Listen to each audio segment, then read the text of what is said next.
Hello everyone. I'm Shubhangi Shruti, Women in Tech Lead and a core team member at DSC Geeta.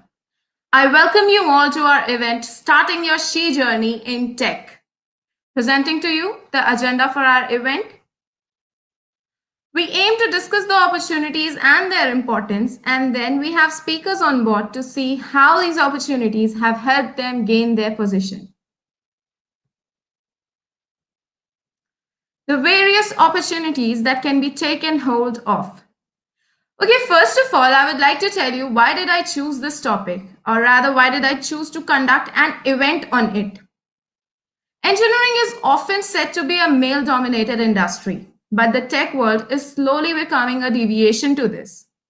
At this point, when we are somewhere in the middle of not many girls, but still many to establish a big impact, it is time for us to grab those opportunities which are present just for us. So, not just that we get the maximum from it, but at the same time, give it back as well.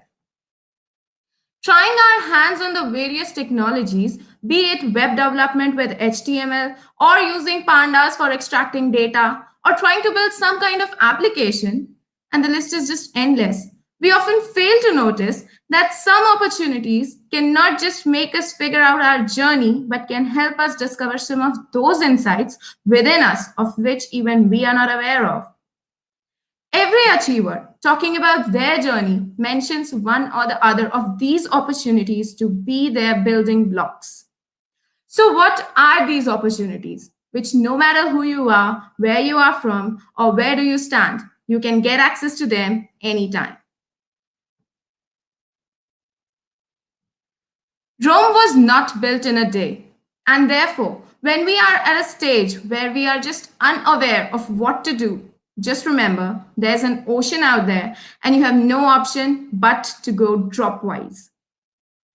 It is often rightly said, just make the start. And therefore, we just need to take up any one of them and not look at it as a heap.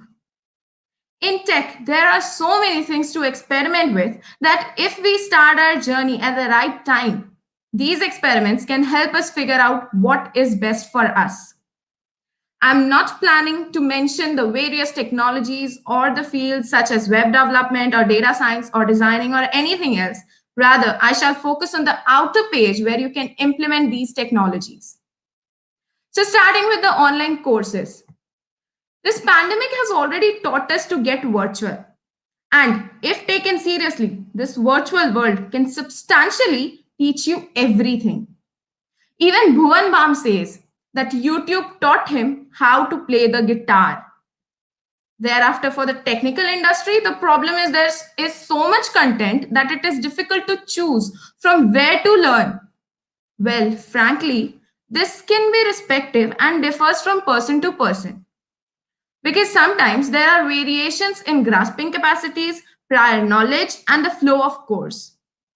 And therefore, my friend learning from a website and understanding well may not conclude that I as well will understand everything from the same website.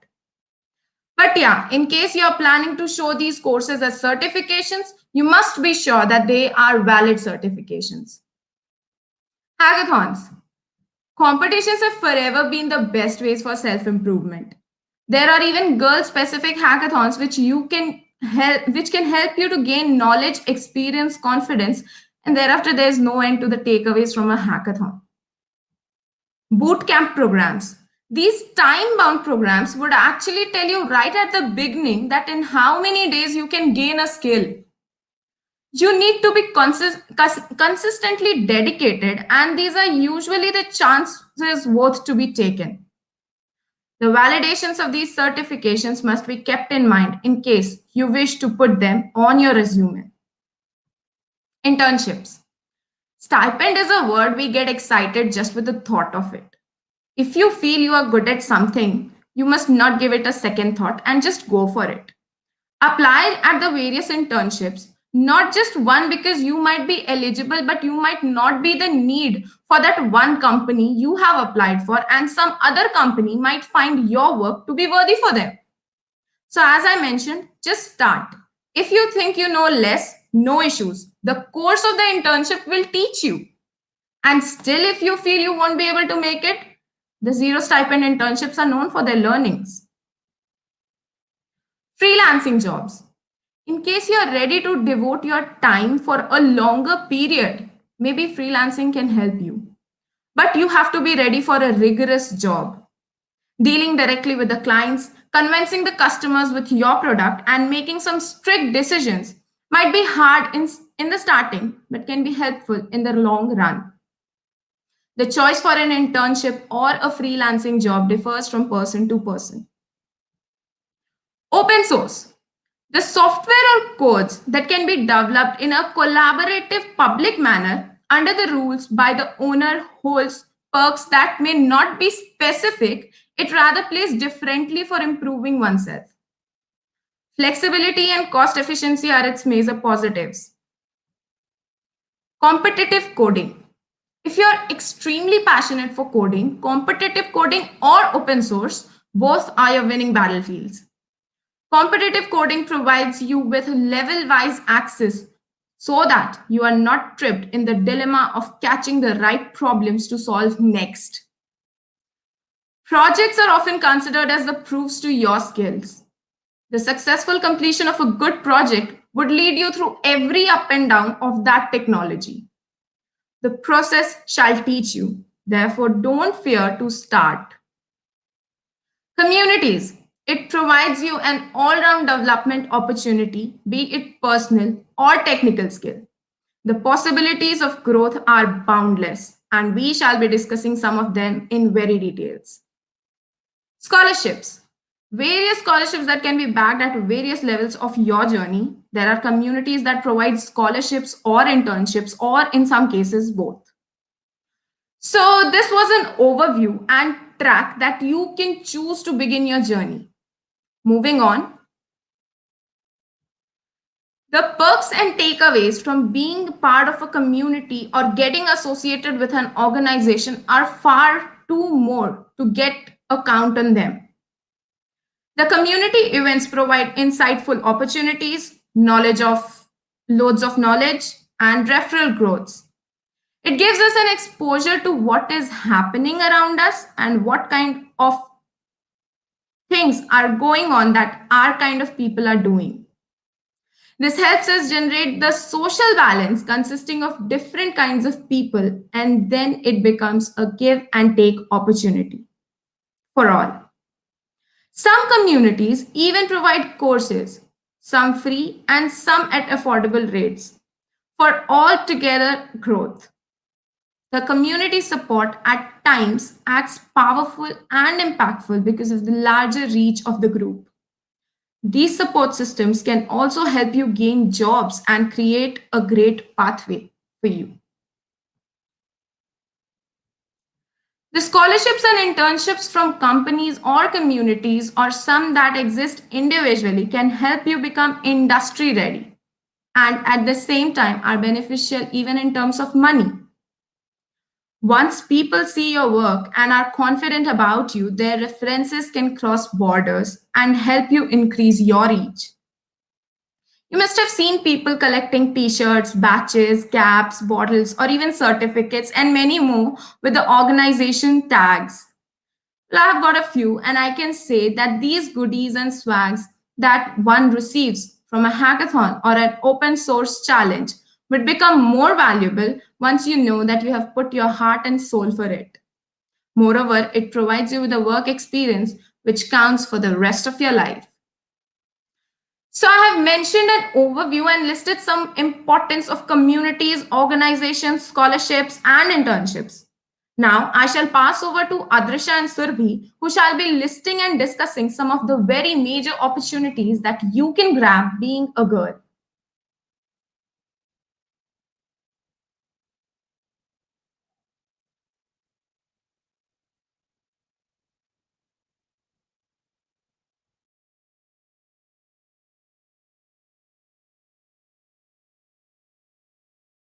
Thank you so much, Shubhangi, for this.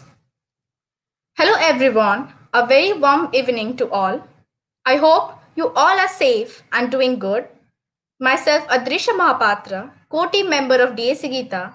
So, talking about the topic, Girls and women facing issues in tech have played a large role in the rise of organizations which only focus on empowering and supporting women in tech roles. So, here I'm listing out some communities and organizations that support and encourage girls and women in tech, and you all can get the details of them from the link which will be mentioned in the description after the event. So, starting with the first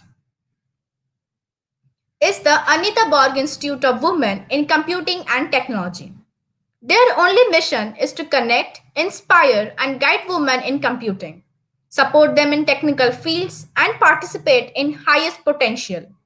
They conduct many such events, as I've mentioned, and the famous one is the Grace Hopper Conference, which brings together a lot of great women in the industry and helps new women entering the industry to get great jobs at all the one tech companies around the country. Is the most rated one and very helpful. They conduct one-day events also around the country to connect with all women and girls who feel lack of skills and fear.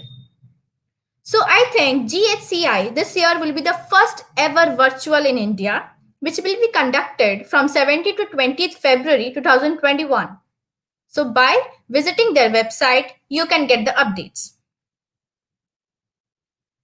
So heading towards the next one is the Girls in Tech. Girls in Tech is a non-profit organization which have come up with the idea that they exist to make sure that girl is heard and their work is respected and honored.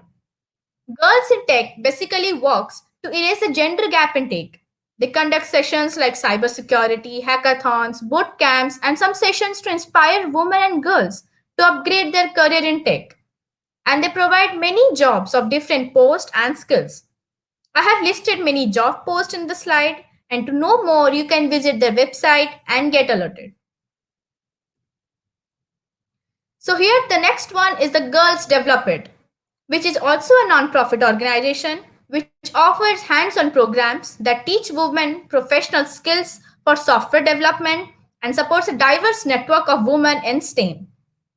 Girls Develop It has chapters in 60 cities across the country. But if you can't find in your area, you can submit a request for a new chapter where you live. They conduct many series of classes and provide many courses like on web development, JavaScript, data analysis, and they would teach you from scratch. Even many talk sessions to influence many women. So participate and get a calendar listed of sessions. So here's to the next one is the Girls Who Code. Girls Who Code is also a non-profit organization which aims to support and increase the number of women in computer science by equipping young women. There are now over 1500 girls who code clubs, and they also run clubs and sessions for 3rd to 12th grade girls to explore coding in a very fun and friendly environment. And for 10th and 12th grade girls, they conduct summer week programs for teaching them coding and gain exposure in technical fields. They conduct sessions for alumni event to make communities and help other women in tech. So heading towards the next one is the WITI, which means Women in Technology International, which is also a non-governmental organization promoting the achievements of women in technology and extending support and opportunities and inspiration. They also provides an outsourced solution to power companies. And they conduct many useful and helpful programs, webinars, events, and online classes to help women all over the country, as you can see in the slide presented. And even there are listed upcoming events, which I have also mentioned there. And for more details, you can visit their page and get yourself updated and attend those events. So here's the next one is a Women Who Code. Women in Code who is also a global non-profit organization that provides several leadership and learning opportunities to their community of tech professionals for women. It inspires across the country to trace their paths in tech. Through various inspiring talk sessions, they advise women to get to the next level of their tech career. As I've listed two of them in the slides. And they also provide many resources for software courses for free. They also provide jobs to the women with the tech skills with appreciable salary, and some of them also I have mentioned in the slide. So be tuned for the more updates. So here I am heading towards the ADAS list, which is a place for professional women, and it's a space where women can feel open to talk about professional topics, share job opportunities, share conferences and events, connect with other talented women, or find a mentor. They conduct many talk sessions to inspire women and to find jobs at remote places. Even they recruit and hire tech skilled women for the jobs posted by the employers. So you can grab this too and get yourself updated. So here heading towards the League of Women Coders, which is a grassroots collective that focuses on coding, hacking and learning together like a book club for superhero women coders. They will provide you with the best skills and materials to make yourself a perfect coder. They conduct many tech sessions on Python, JavaScript, HTML, XML, and many more. Even they organize talk sessions for just booting your skills. And I found this very helpful, and you all can join this by visiting their page. So here is the next one, which is the Womanity Foundation. Is an independent private foundation which aims at empowering and encouraging girls and women in all fields and have equal rights in social, economical and political fields. They conduct not only tech sessions but also English and computer teachings classes for the women and girls. They also conduct exams preparation classes for the ones who wants to prepare for competitive exams, and this foundation outcomes are quite appreciable. You can find out what more fascinates you at their committee and attend their events and sessions. So here I have just put a simple and motivating quote which goes with the time is long overdue to encourage more women to dream the possible dream. That means it's high time to encourage and support more and more women and girls and help them to fulfill their dreams they have dreamt of. So it's high time to encourage yourself and make yourself rich in your fascinated skills. So here I've come to the end of listing out the communities and organizations, and you all can visit them by visiting the link which will be mentioned after the event. So now Surbhi will let you know the scholarships and internship for women in tech. So you all stay safe, all of you. Thank you so much.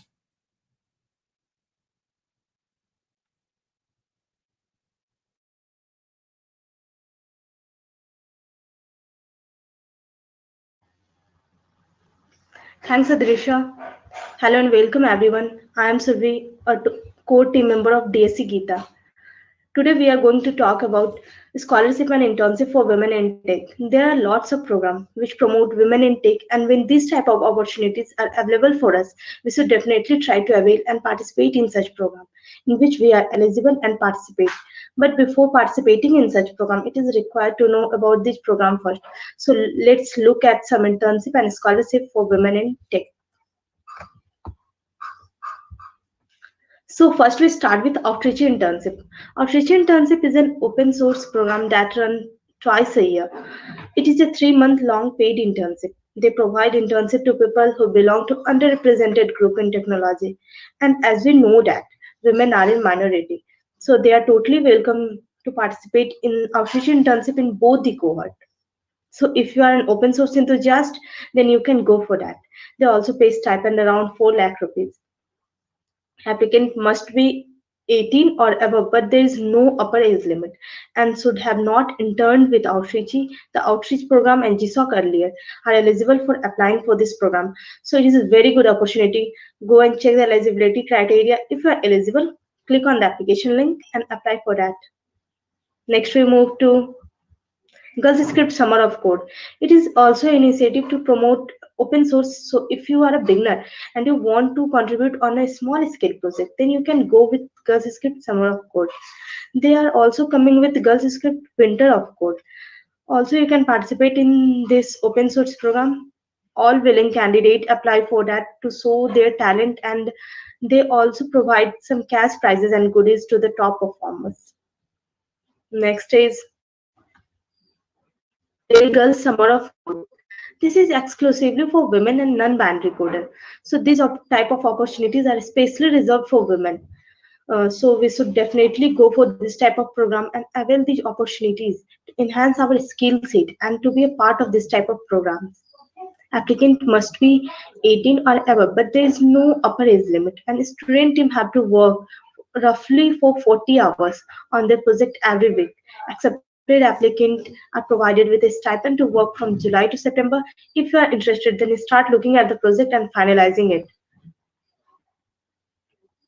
Next, we move to Adobe India Women in Technology Internship.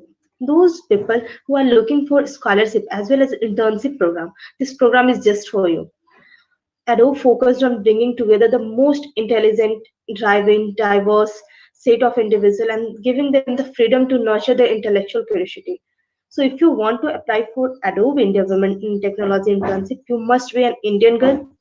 And the second is you are in second and third year of your undergraduate course. Final year students are not eligible for this program.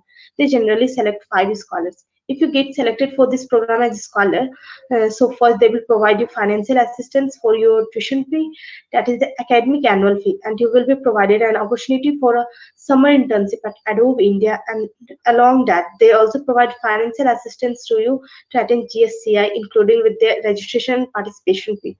So do apply for this. Next we move to Codes. Codes is an initiative. It is a community to promote female coder by Microsoft. So you can be a part of this community. They also have many contexts like hackathon from which they hire female Microsoft intern. All the female students who are in their second year of 4 year undergraduate course and third year of 5 year undergraduate course will apply for this program. So you can definitely check about Microsoft Codex too. Next, we move to Wintathlon. Wintathlon by LinkedIn. It is also hackathon by LinkedIn. Through this, they hire summer intern for LinkedIn, and it is totally all female hackathon. This is a chance for you to turn something you are passionate about into the working prototype of your idea in just 24 hours. Winning team will get a chance to intern with LinkedIn Bangalore in summer, and all participants get LinkedIn swag. So if you are in third year and fourth year of your BTech or BE course and first and second year of your MTech course, so you can participate in the program for to get summer internship opportunity at LinkedIn. Winning team will get a chance to of getting internship at LinkedIn and some cash prizes, and all participants get LinkedIn swag. So do apply for that if you are interested. The next one is Google Step Intern. This is a student training in engineering program. The first and second year of a student can participate in student training program by Google. This is a program through which Google student can get internship, that is highly recommendable program. If you are in first and second year of BTech course and you are strong in competitive programming, so you have a strong chance to get internship at Google, and there is high conversion rate from Google STE and to Google Step Intern. So you should definitely check out this program. Next, we move to Women Tech Maker. This scholarship program is very famous among women in tech. This is highly recommendable scholarship program. This program is run in memory of Anita Borg. They provide scholarship in three categories: Women Tech Maker Scholarship for Computer Science, Women Tech Maker Scholarship for Gaming Partnership, and Women Tech Maker for Iris University. So most of us are eligible for first category, and you can apply for that. If you get selected as Women Tech Maker Scholar, then you get lots of perks, like you will get to attend the retreat conferences organized by them. You get financial assistance on your tuition fee and other academic purposes, and also you will get to interact with women scholars and lots of women technologists. They awarded based on academic performance, leadership, and impact on community of women in tech. So do apply for that. So we have gone through some internship and scholarship for women in tech.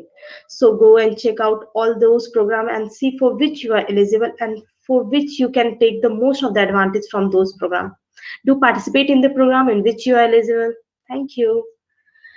Now I hand over to Aditi.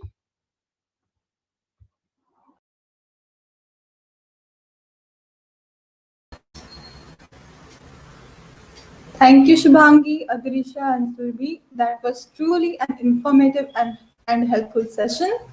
Hello, everyone. I'm Aditi Banerjee, a core team member at DSC Geeta. I'm sure our girls must be feeling a little at ease after learning about the tons of opportunities that are out there to help them start their tech journey. But merely having the information may not give some the confidence to take a step forward. So, tonight we have with us a panel of speakers who not only have succeeded in grabbing these opportunities but have also made themselves a strong examples for other girls in tech to follow. But before moving forward, we are sorry to say that Marve Isler, who was supposed to be our first speaker, won't be able to join us tonight due to some unfortunate circumstances. But the show must go on. So, without any further delay, let's start. Interviews can often be seen as the final destination for job preparations, but it takes a lot to reach to a dream interview panel. We seek for suggestions, look out for guidance, and try to be the best of ourselves when we reach the stage. Now, as our next orator, we have with us Shreya Prasad. She is an incoming SWE intern at Bank of New York Mellon. She is an interview panel member at Pep Coding. Also, she is a GitHub campus expert, mentor at MLH, GCI mentor, and core team member at Circuitverse and a LinkedIn Winathon finalist. Currently, she is pursuing her final year as a CEC undergraduate at Indira Gandhi Delhi Technical University for Women. Now, I call Shreya for the complete roadmap for her talk on complete roadmap to interview preparation.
Hello, am I audible?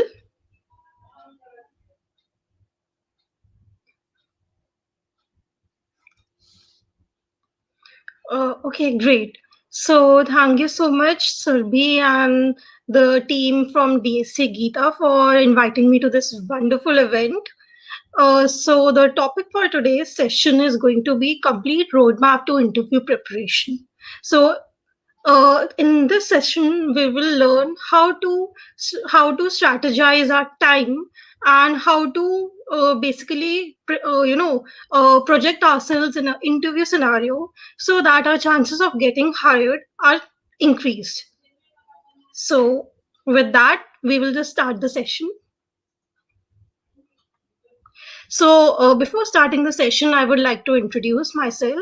So, my name is Shreya Prasad, and I'm a final year computer science undergraduate from Indira Gandhi Delhi Technical University for Women.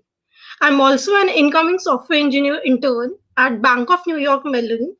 And apart from technologies, I'm also very involved in various technical communities like GitHub Campus Expert Program, then Circuitverse. Then I'm also a part of Microsoft Learn Student Ambassador Program and Major League Hacking Program.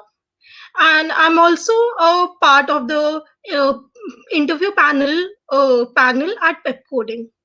So that's it for me. So today's agenda will be round-wise interview preparation roadmap. Then we will discuss about some of the off-campus opportunities that are present for women. Then we will see what kind of technical communities are there around us. And finally, we will get to the Q&A time where we will uh, as- answer your questions. So, before starting off with the session, I want to take a moment and I want you to answer the following question. What do you think the interviewer is looking from you?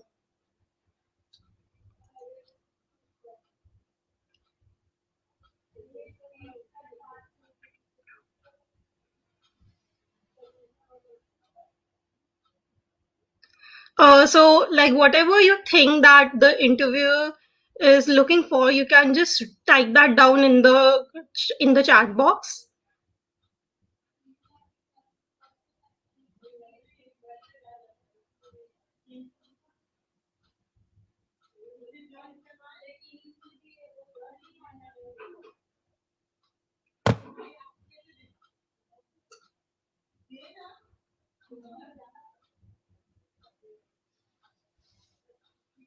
Okay, so I can see some answers. Our appearance and our confidence, skills, confidence, technical skills and behavior. Yes, definitely. Those are some really great answers. And what else do you think an interviewer is looking for?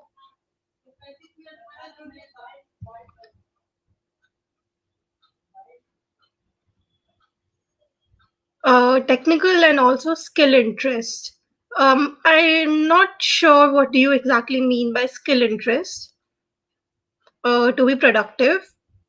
Yes, definitely. Every company wants productive employees. Personality, yes, true. So I think you all have given really great answers. And to check whether your answers are correct or not, let's go to the next slide.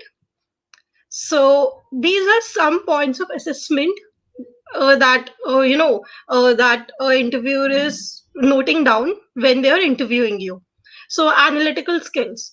By analytical skills, the interviewer is looking at how quickly are you able to understand the problem, and even if you're able to understand the problem, how quickly are you able to jump to the solution, or how independent you are in your problem solving skills. Like, do you need major hints from the interviewer, or like, do you like, are you completely dependent on the interviewer for solving the problem, or are you able to read the question and use the information that is given in the question to form your answer? So these are some of the things that the interviewer is looking for under analytical skills. Next comes coding skills. So now that you have formulated some kind of an algorithm for a particular problem, how successfully are you able to translate that algorithm into a code? And even if you're able to translate successfully into a proper code, how how optimized is your implementation? So these are some of the really important points that an interviewer is looking for. Then next we have technical knowledge. So in technical knowledge, the interviewer is testing your basic computer science knowledge. So in CS fundamentals, we have operating system, we have DBMS, that is database management system. Then we have computer networks. Then we have system design. So I'm aware that in most colleges, you don't have system design as a subject, but you are required to have a really basic knowledge of system design so that you can solve some really beginner friendly questions. Then next we have experience slash projects. So this is basically a resume based section in which the interviewer is looking for your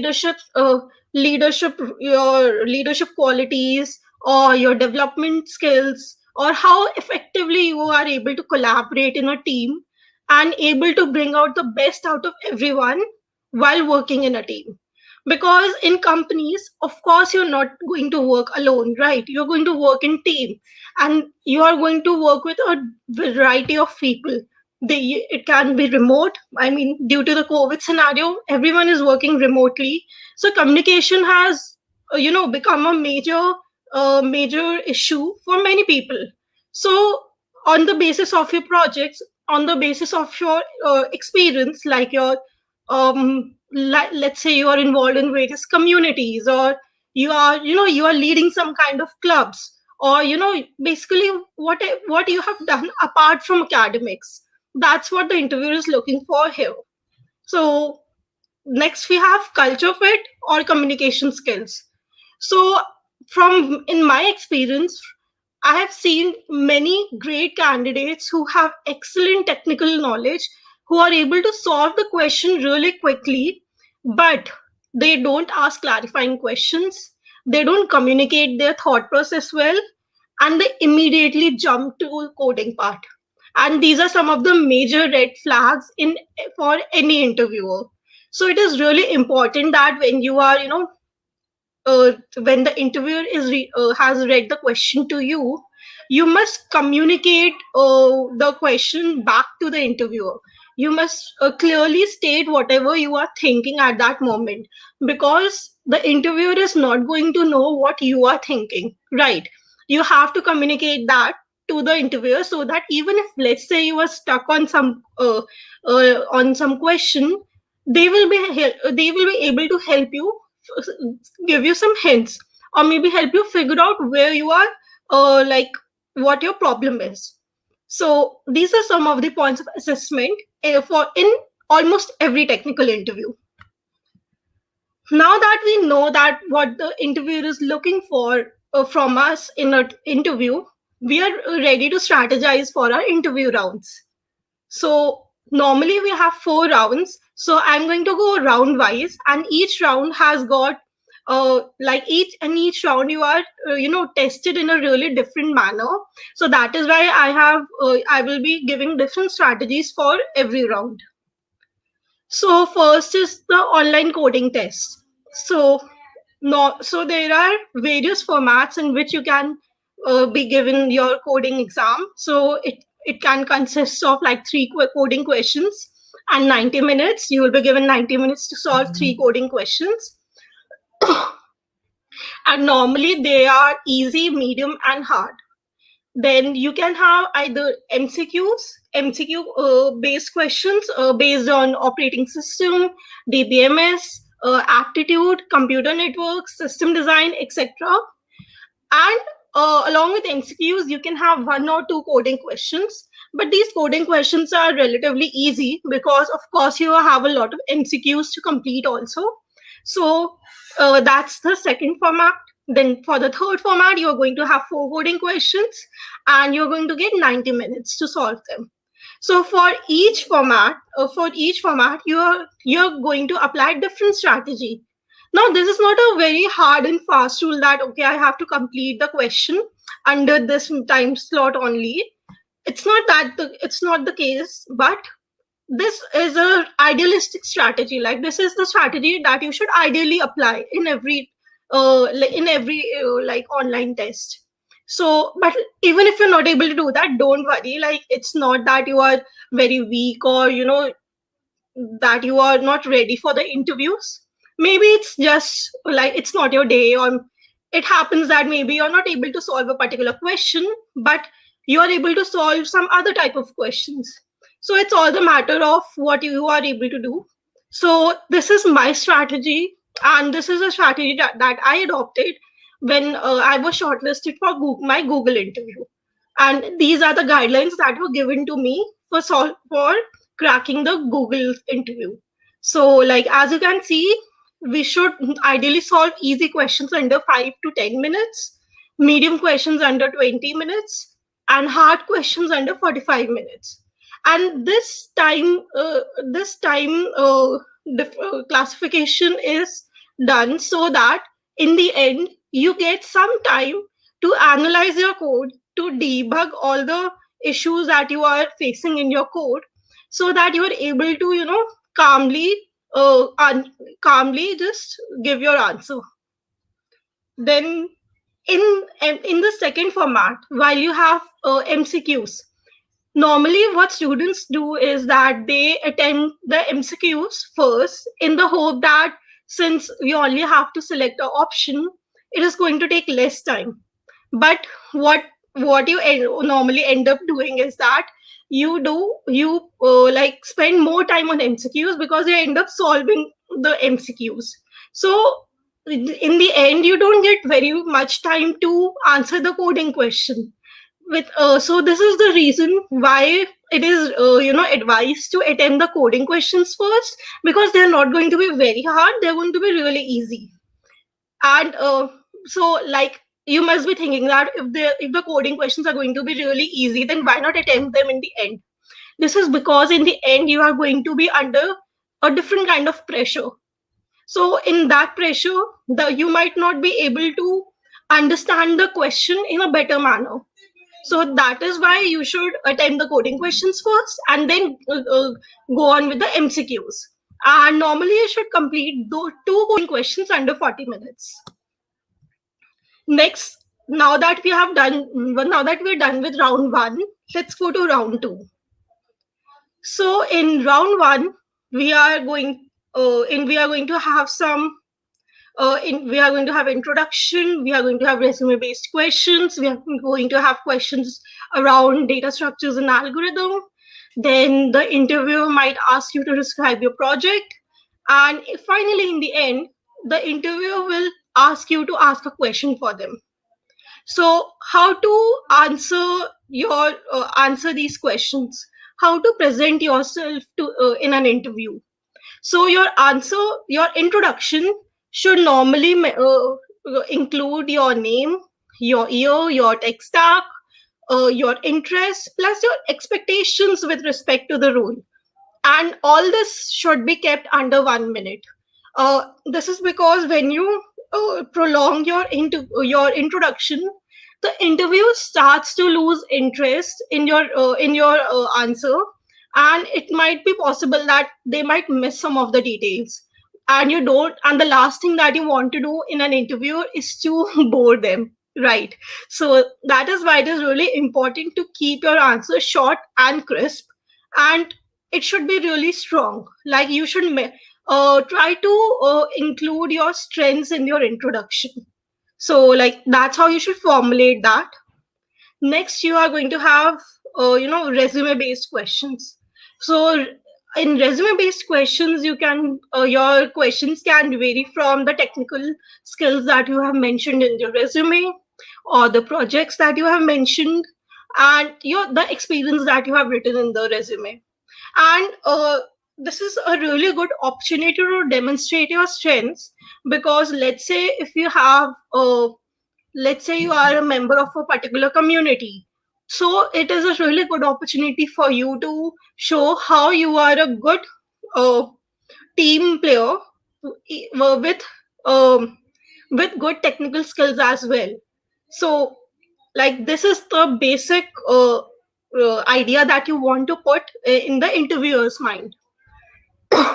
Next, we have DS algo questions. So once you are done with the resume based questions, you are going to have a question based on DSA. So normally in first round, questions are asked around linked lists, trees, or arrays. So like this is the generic format, and this can differ from company to company. So, for answering the DS algo questions, first you need to understand what is the input and what is the output. And once you have understood that part, vocalize your thought process. So, like I said before, when the interviewer has read the question to you, you must reread the question. I'm so sorry for that. Yeah, so like we were on DS algo questions. So once the interviewer has read the question to you, you must repeat the question back to the interviewer. So this has many pros, many benefits, I would say. Firstly, when you are repeating the question in your own words, you're able to understand the question in a better manner. Secondly, when you are repeating this question, you're able to understand what the question is, and what are the clarifying questions that you can ask from the interview. Because unlike coding platforms, the interviewer might not give you the complete question. So it is really important to ask clarifying questions and understand what the problem is. And because once you are completely done with this part, getting to the solution will not take much time. And write down everything on the document, on the docs, or on the like the paper that you are given, because it is possible that you might miss some things when you are mentally like storing every information. But when you are writing down everything on a piece of paper, it becomes really easy to form some kind of a flow, some kind of and identify the patterns with respect to the question. So it might be possible that the question that you are given is a variation of a question that you might have practiced before. So by writing everything down, you are able to understand and remember everything in a better manner. And problems in this round are going to be really specific. Like you are going to be given a really standard interview question to, just as an icebreaker, and you are expected to complete the question under 20 minutes. Next, we have describing your project. So while you are describing your project, just break down your description into into 4 parts. First, state down the problem statement, like which problem were you trying to solve. Next, what was your approach to that problem? Next, what were the challenges that you faced when you were implementing your approach? And finally, when you solved the problem, what was the impact of your solution? By by breaking your answer into these 4 parts, you are able to clearly communicate your project to the interviewer, and even they are able to understand like what you have done is really has some meaning, it is impactful, and you can do similar kind of work in their company too. Then finally, ask questions from your interviewer. So your question should be really insightful, it should be custom made for the company, and please avoid generic questions.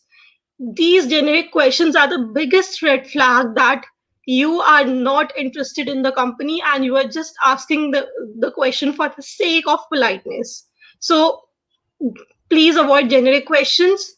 You should normally formulate your question around the role that you've applied for, and it will be really great if you could do some research on the company prior to the interview. Now that we are done with round 2, let's go to round 3. So this is in this technical round, you are not going to be given specific problems, but rather they are going to be really open ended. So you in this round, they will test your thought process. How well are you able to identify the constraints? Are you able to think of the edge cases? And what like how strong is the logical reasoning? How strong is the problem solving ability? So these are some of the things that are normally tested in second technical round. And they can also test your basic CS fundamental knowledge like OS, DBMS, computer network, system designs, etc. And finally, they can also ask you about some puzzles, just for checking your mathematical knowledge, like probability. They can be on probability. They can be on PNC. They can be just those generic mathematical puzzles that you can easily check them out on Geeks for Geeks. Then finally, when we are done with 2 technical rounds, we are going to have 1 HR round, which can be a combination of technical round as well. So in this round, of so in the virtual format, since I have given all these interviews in a virtual format, so I was expected to explain all the solutions that I have explain my code and explain my approach that I've used in the online test, because there is a possibility that students might cheat in their online test. So to to make sure that the candidate has not cheated and they understand what they have done in the coding test, they are expected to explain the solution, and they will show the code that you have written in the online test in front of you, and you will be asked to explain everything. So that's one new thing that they have introduced in the virtual format. And since this is a HR round, so of course your speaking skills, your personality, your confidence, and the way you're presenting yourself under different situations, they are going to make a huge impact on your selection chances. So the impression that you make in the first few questions is going to set the tone for the entire round, and it is going to play a huge factor. So in this round, the key is to remain positive. So whatever question the HR is going to throw at you, you have to uh, formulate your answer in a really optimistic manner, so that the interviewer thinks that you are confident, you are smart, you can demonstrate leadership skills, and you're not easily intimidated by stressful situations. And basically, this is the round where you have to sell yourself in a really realistic manner.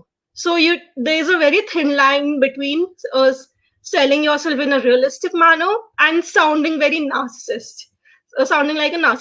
So like, don't do that. I mean, just maintain the balance between the both, and make sure that you appear really desirable in front of the HR.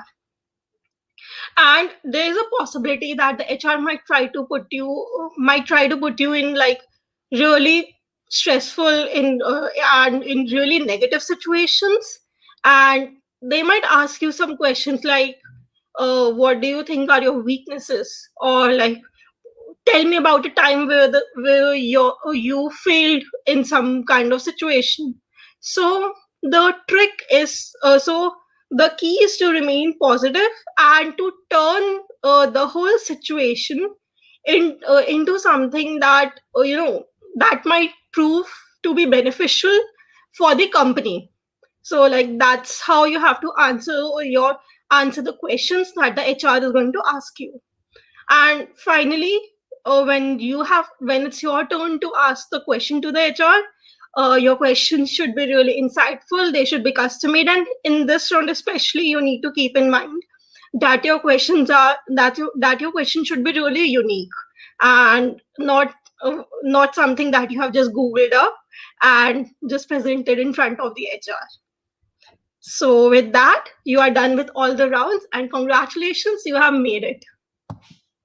So now that we are done with the interview preparation, we are going to have a look at various off-campus opportunities for girls. So for first year, we have several programs like Girls Script Summer of Code, Rails Girls Summer of Code, that is RGSOC. Then you have Google coding competitions like Google Hash Code, Code Jam, Kickstart that happen at different intervals of the around the year. Then you have She Codes, and you have Women Tech Makers Engineering Fellows. I mean, these are some of the opportunities that are that you can avail in your first year itself. So similarly, in second year, you are going to have Google Step Internship. Okay, so I forgot to mention that Google Step Internship program is something that you can apply in the first year itself. So it is open for first and second years. Then Microsoft Codes. So these are some of the internship programs that off-campus internship opportunities that are provided by Google and Microsoft. Then you have Amazon's AmazeWow. Then you have this hackathon organized by Atlassian. So it is also an off-campus opportunity. Then you have Intuit Augment Mentorship Program. Then in third year, you have various scholarship programs, various referral programs. So Intuit is a referral program. Then we have AmazeWow for third year students as well. Then we have LinkedIn Winterthon, which is a hackathon, which is a coding test come hackathon. I was a former LinkedIn Winterthon participant finalist, and I was like invited to the LinkedIn's office in January 2020. So then you have BNY Mellon's Code Divas. So this is an off-campus hiring test that is for only for girls in India who are in their pre-final year and final year. Then we have Goldman Sachs Women Mentorship Program. So these are like some. This is not an exhaustive list. I mean, there are many more opportunities, but majorly these are some of the opportunities that you can avail, and which can help you in starting your technical career. Then finally, we have technical communities. So, like I said in my introduction, I'm a part of various technical communities like Microsoft Learn Student Ambassador Program, GitHub Campus Expert Program, then MLH, and then Anita Borg, then GDG. Then I'm also part of Circuitverse, which is an open source community, and which is one of the first few Indian organizations that was a part of GSOC. In like it's like this organization has started only 3 years ago, and yet it has been selected for GSOC twice. So by participating in all these technical communities, one can get an opportunity to network with other students, which can also you get to learn a lot when you are networking other people, and this can also lead to more get availing more opportunities. Then you also get a chance to like showcase your skills, and you also get to learn from others. So like getting involved in communities is a good way, and probably one of the easiest ways to kickstart your technical career. So with that, I end my session, and I'm open for any questions.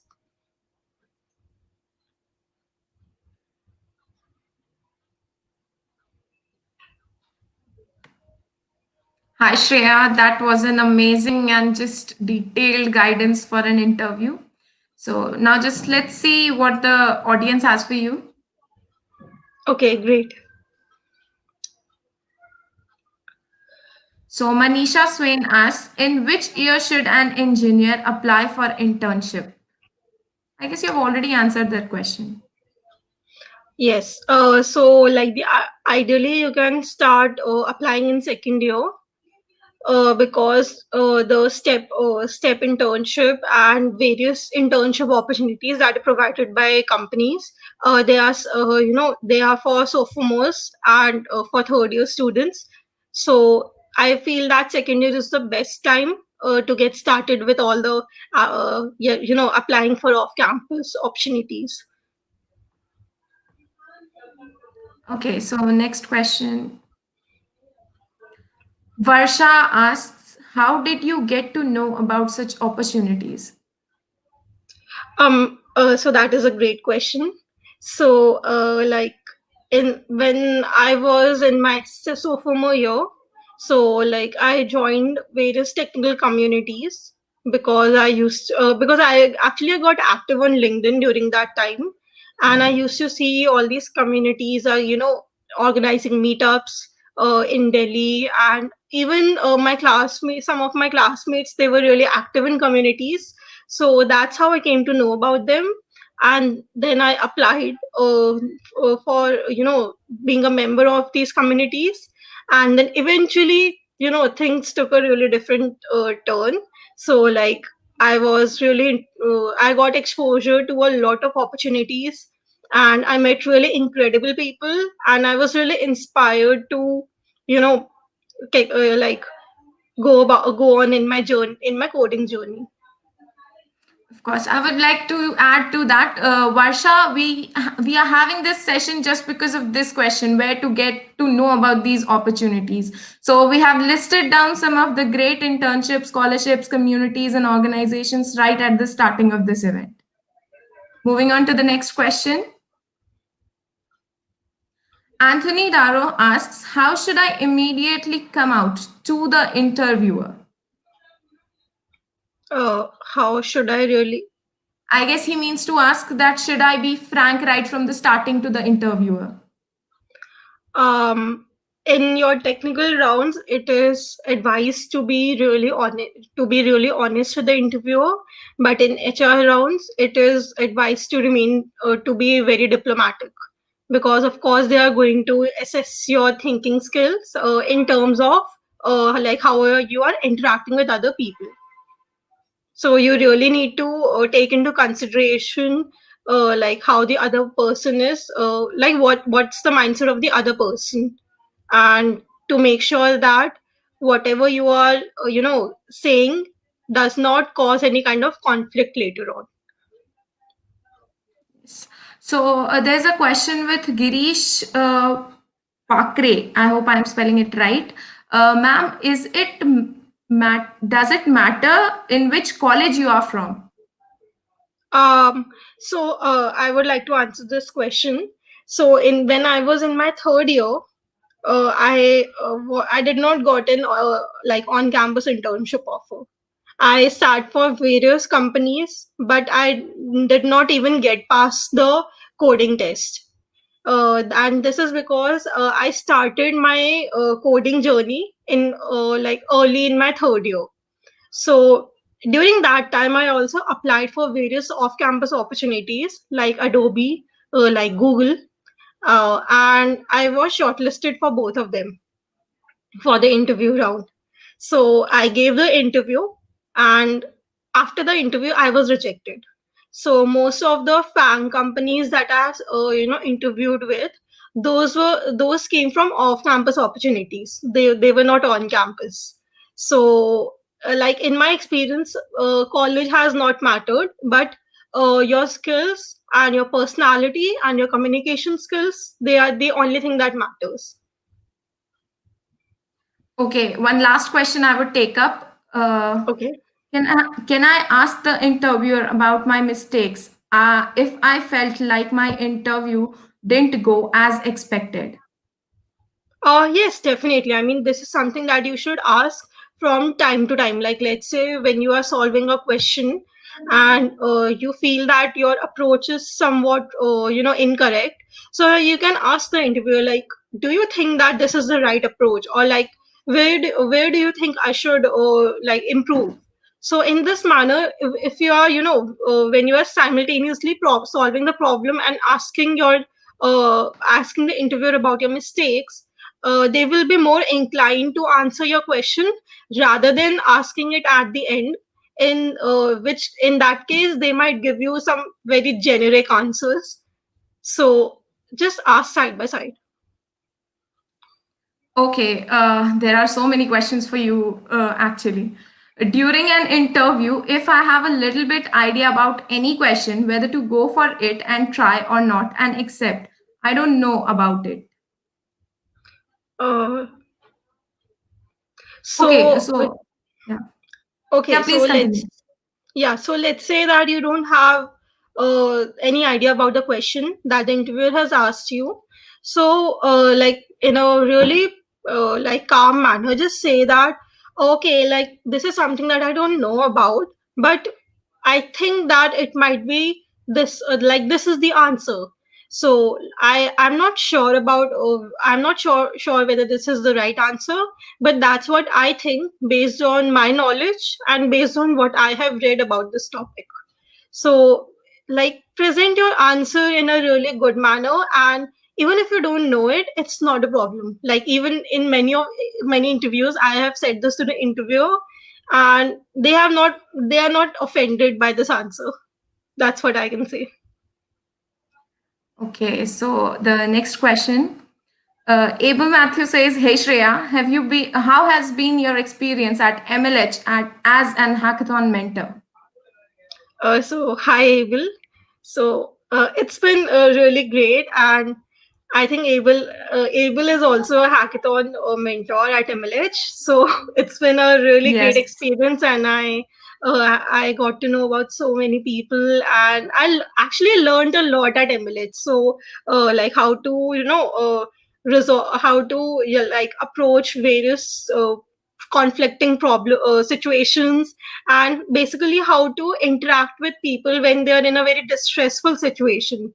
So like these were some things that I did not knew before I joined MLH, and and that too in a really fun manner, so that the other person is not feeling uncomfortable or awkward. So like handling everything in a really calm and peaceful manner was something that I learned at MLH. And as a hackathon mentor, I also learned how to answer the attendees question uh, in a very optimistic manner. Like let's say they are stuck on some kind of issue while they're implementing their idea, how to guide them, how to make them feel that they're not that's not the end of the world, and to like keep them hopeful for like, okay, like it's not a big deal. You can you can do whatever, you can complete your product, whatever you are doing, and just show what you have done. Like it's not a big deal, but just enjoy the process. So these were some of the things that I learned as a hackathon mentor. Okay. So now this would be the last question I'm going to take. Which Okay. language does the code consist of? C++, Python, Java, etc. Well, Priyanka Gupta, we are not really sure which code you're asking about, but I guess you're asking about the codes that are shown at the interview. So I guess she's asking that. Okay, so in every interview, uh, the interviewer is going to ask you your preferred programming language, and it should always be one of the three options, that is C++ or C, Java, and Python. Apart from this, all other languages are not considered as programming languages, and are not generally recommended to learn for technical interviews, unless and until it's for like front end development or back end development, like those specific kind of roles. But if you're applying for a software engineer role, your programming language should be either Python, either Java, or either C++. Okay, so that was a really great session, Shreya. Thank you so much. I would request the audience, whoever wants to ask more questions to Shreya, please reach out to her on LinkedIn. I guess she's active on that. Or you would like to add something else, Shreya? I don't have anything else to add. And thank you so much for inviting me to this wonderful session, Shubhangi. It was an absolute honor to interact with you, to with everyone, and to share my knowledge and my learnings in my journey as a software engineer. Thank you so much, Shreya. It was a pleasure having you and your extreme session that was so detailed and you were so patient with the every question that was taken up for you. Thank you so much. Thank you so much, Shubhangi. So at college, everyone faces this situation once where we are not aware where to start. And until we reach our destination to become a software professional, we are often stuck with unanswered questions. So now we have with us Anubha Kushwaha, who has graduated from 2018 from Delhi Technological University with computer science. She was a software engineering intern at Google Hyderabad. She was a Google Code-in mentor at Anita Borg Institute for Women in Technology. She has served as New Delhi chapter lead for Women Tech Makers. She worked as a software engineer at Microsoft for more than 1.5 years. Anubha ma'am is currently working with Android Wear OS team at Google London. Yeah, hi. Thank you so much, Shubhangi, for that introduction. Hello, ma'am. So it is a pleasure having you with us. So, ma'am, would you like to add anything to your introduction? No, nothing at all. Like I just wanted to just have a casual conversation with people around. It's just that like I get a lot of questions, and in my individual capacity, it's difficult to answer all. So I think these kind of platforms help to connect, like personally, to connect with people and to answer if they have any questions. Yeah. True, ma'am. Thanks. Very true. And being myself a final year college student and seeing you as a software engineer at Google, I can myself tell how important it is for us to see you people answer our questions. Yeah. So, majority of the questions that students have posted for you are concerned with how did you manage things when you were at college and then Mhm. reached a position where you are standing now, or how did you achieve a position like one at where you are, and Mhm. telling something about the Google work culture. Mhm. So these Sure. are some of the very common questions. So you can talk about that, and then we shall take the individual questions from everyone. Yeah, sure. So, yeah, I think just to begin with, a very natural, genuine feeling that I would like to share with you all is that, like, when even I was in college, I used to look up to these seniors and, wonder that, they are in these XYZ company. I also want to be. So, I think I can relate what you people are thinking about. It's completely, like, I think it's very doable. The thing is that, just it's just that at that point of time in college there is a lot of uncertainty that how will you achieve that, how will you do that. So I would just say that it's good to have that goal in mind, that you want to maybe end up in working in these XYZ company, or you want to have a stable future or a good future. But I think at that particular time the more focus should be on learning as many things as possible while you are in college, exploring as many stuff as possible. I personally feel that I could have explored more. By exploring, what I mean is doing more projects, doing them sincerely, learning something out of it, just not doing it for the sake of doing it. So I think personally, me in college have tried a lot of stuff starting from my second year. So first semester was very chill, like you just entered college, so काफी chill था. Second semester से थोड़ा, I got it that maybe I should start maybe something, because आसपास के peers just start doing something and you feel that peer pressure that मैं तो नहीं कुछ कर रहा या कर रही. So I think then I started off with Android back then, and then I also tried web development in between. Then as a part of our college projects, I tried machine learning.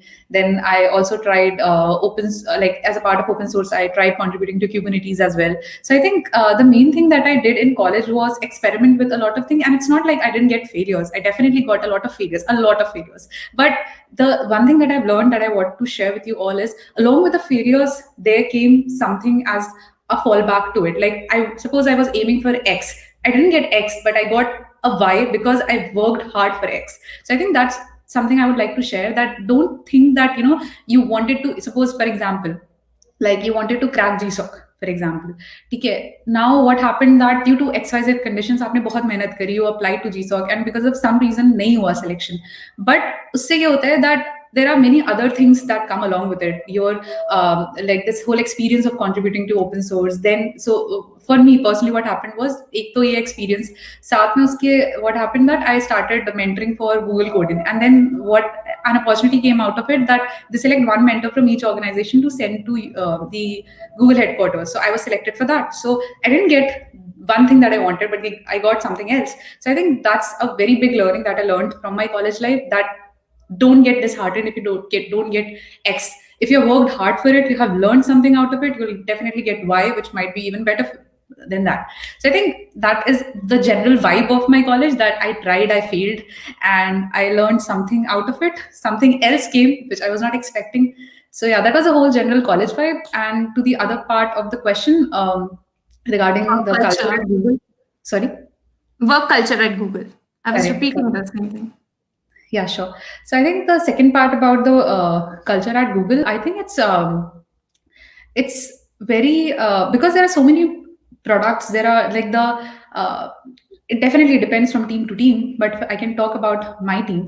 So like the the the number of users that any Google product targets is really huge. So the kind of complexities, the kind of problems that we have to deal with are also very challenging, because we have to optimize and optimize it. See, doing a particular thing like koi bhi kar lega, but optimizing it is actually where the difference comes between like a good work and like a normal work. So I think that is the in general the culture of work at Google, that you get to do good projects, you get to do work where आपका दिमाग like काफी खर्च होता है. So I think that is really exciting, that every day you get to do something exciting. And the major thing is that मतलब एक चीज और बतानी थी, like many a times students say that in college life उनका dream होता है कि ये बड़ी companies में जाना, Google जाना, Microsoft जाना, like all these big companies.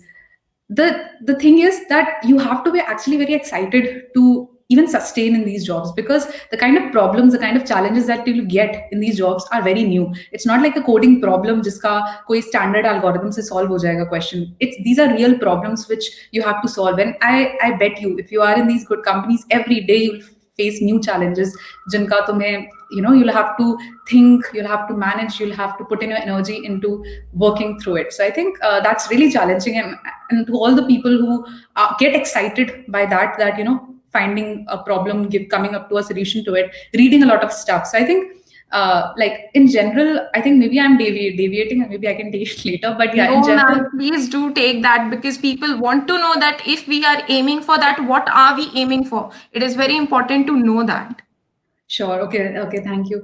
Yeah. So that's what I was telling, that it's very important that. So I'll tell you, like in general, my work, what it involves is that if suppose there is something I have to do something. Now there are X, Y, Z ways of doing it. First of all, figuring it out that what should be the most optimal or the best way to do it.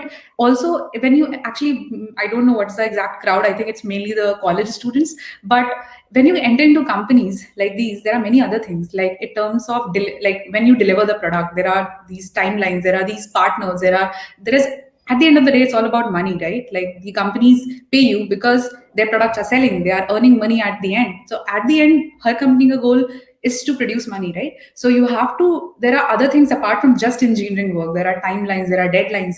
So I think there comes the other challenges, that there is this optimal solution, then there is this solution which will deliver on time, then you have to decide which one to pick. I think that's something you learn when you enter these companies, that which one to pick. That this is the best solution, but it will take more time, but this solution will be delivered. And then what happens is there is this another strategy, that let's go ahead with this thing, then we'll get the feedback of the users, the actual users, and then maybe we'll iterate. So I think these are the other problems that you'll actually face when you'll enter the software engineering, that apart from these different problems that you do.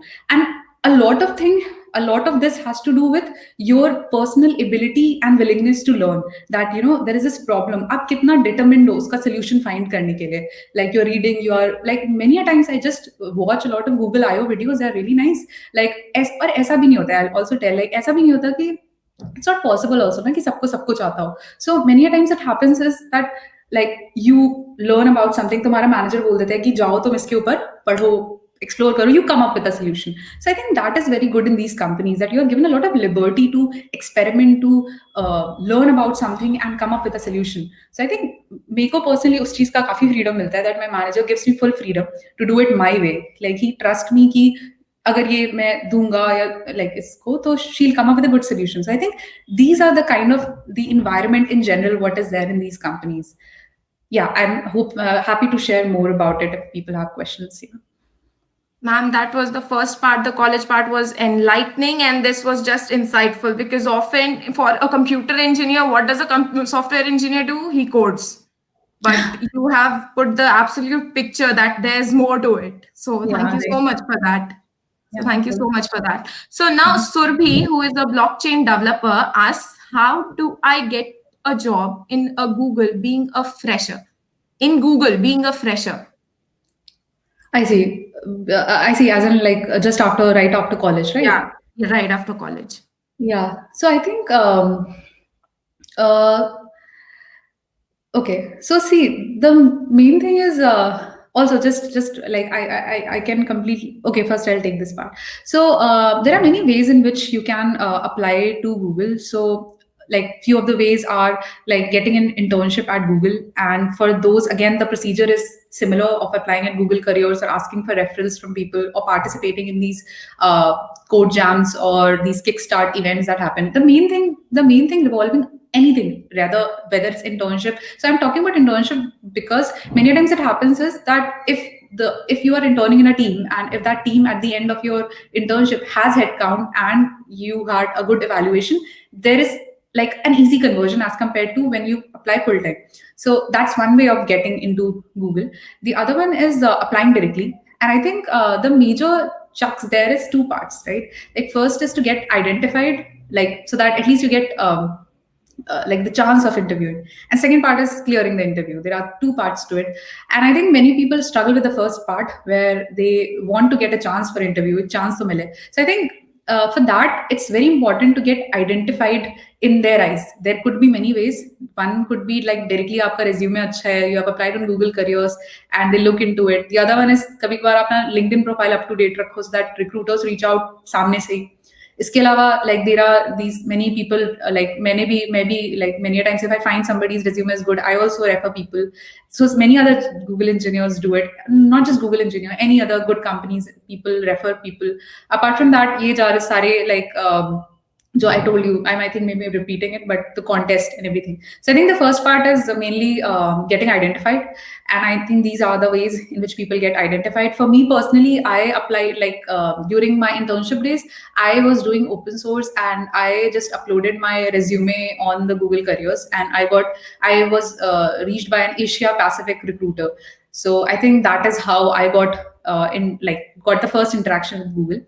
So that was the first part. The second part is clearing the interviews, and for that, I think, I think I've talked about it to many people, but I might repeat myself. But the best way to like clear those interviews, I think personally, for me, what worked was that I used to read these interview experiences which are given for these companies, and I used to see that how comfortable am I in answering those questions. If I feel that I'm comfortable answering those questions, then it's a good like a good inclination that maybe I'm prepared for it, that prepared to give interviews. And if suppose I'm not comfortable answering those questions, and you'll have to be really honest about it, so then I think that I need more preparation. And for that, I used to pick up many a times when you see interview experiences on Lead Code and everything, they directly give the link of the questions as well. Go and practice those kind of questions and come back and see the interview experiences and everything. So I think was a very good way of me to know that I'm prepared, or at least in the ballpark of giving these interviews for the companies that I'm aiming for. So I think, yeah, these two are the parts. And if you are able to get a hold of these two, I think yeah, I think then it's doable to get it. I don't know if I answered it properly, but yeah, I'll did, try ma'am. and add more things. Yeah. You did. Well, our next question is quite related to this, which is from Riya Gupta. How important is it to get referrals, and how should we get that on LinkedIn? I see. So yeah, I think for getting referrals, okay. So yeah, I think the best way, or the like, at least for me, the one thing that had like a higher throughput was that usually many a times if you have an alumni of your college, I think there is, matlab, like it's not like a generic thing. I'm just telling my experience. It might be wrong as well, but many a times reaching out to the alumni of your college helps a lot. But ऐसा जरूरी नहीं है, of course.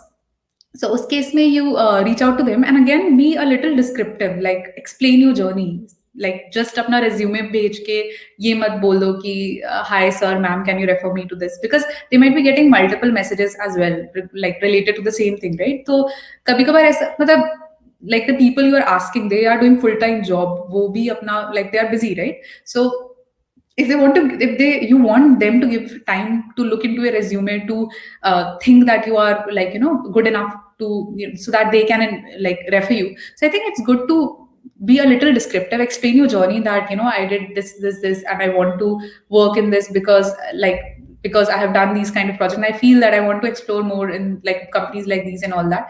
And then like tell a little about all the things that you have done and then attach your resume. So I think that's some that adds more kind of layering to the message, and I think then it makes it a little different from the other messages that people receive. So I think ये जो LinkedIn पे filters नहीं होते, I think that personally helped. मैं alumni देख लेती थी या देख लेती थी कि अगर मान लो स्पेसिफिक कंपनी को एम करना है, स्पेसिफिक लोकेशन को एम करना है, then I used to put filters and that, and मैं कई बार like फिल्टर लगा के then I used to just text people. तो ऐसा होता था अगर मान लो मैं 15 लोगों को मैसेज कर रही हूँ तो शायद 2 का रिप्लाई आ जाए. So I think like yeah, I think काफी लोगों को मैसेज करना पड़ता है. उसमें से many people don't actively use LinkedIn also. So yeah, I think that is one way. That's at least what I did. Okay.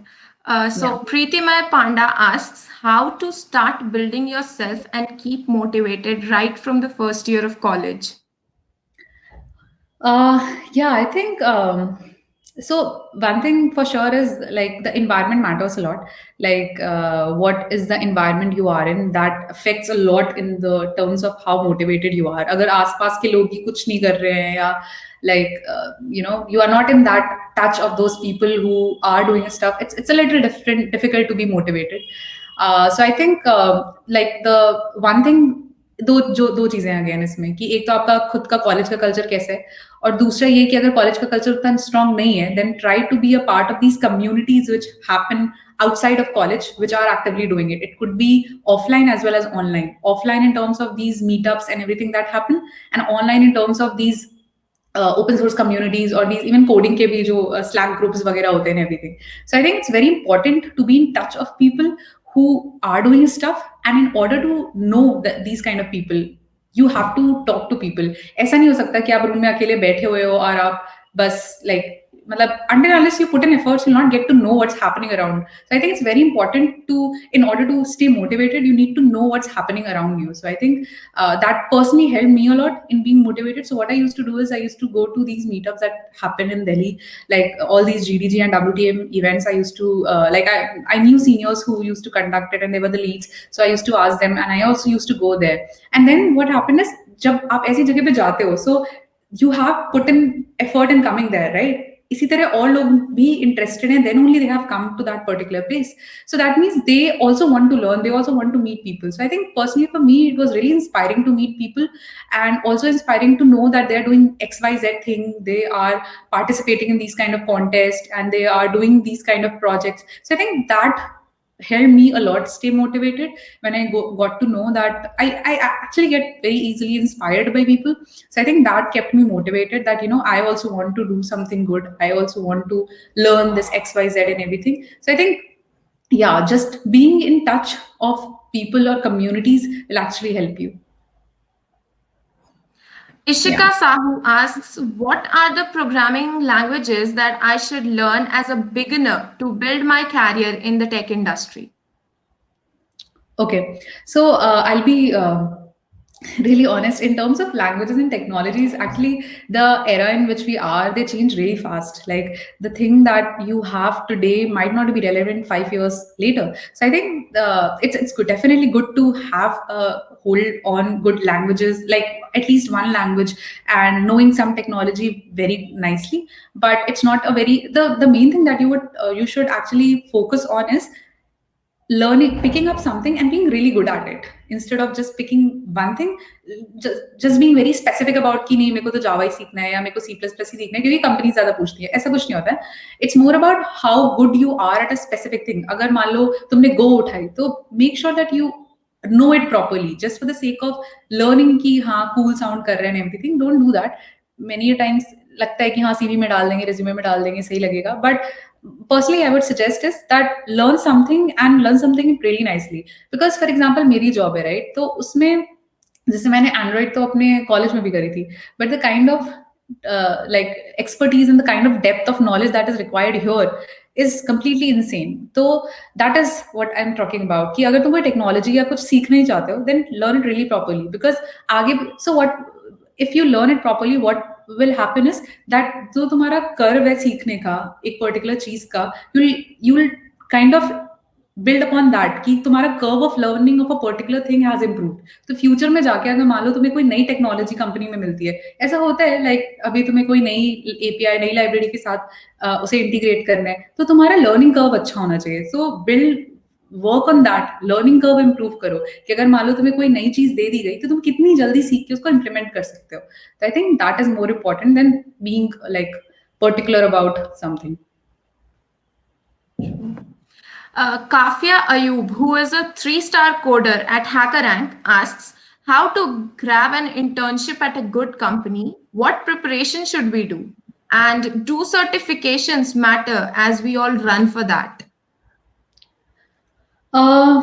Okay, so personally, I'll be honest, I'm not so sure about the certifications part because I mean, I've not been on the side of the recruiters front, that whether they give a lot of credibility to the certifications that you have. It's definitely good in terms of that you have learned it, and also because certifications come as a part of a course, right, that you did, and then it's very dedicated, so it's very proper as compared to अगर if you pick up a project अपने आप से, and many times खुद से उठाने में थोड़ा motivation ज़्यादा लगता है as compared to a course which is dedicated. So I think that, looking at that way, it's really good that you are part of this course which has a dedicated time and you're learning and you're building a product at the end, because of which you're getting a certificate. So looking at that way, it's very good.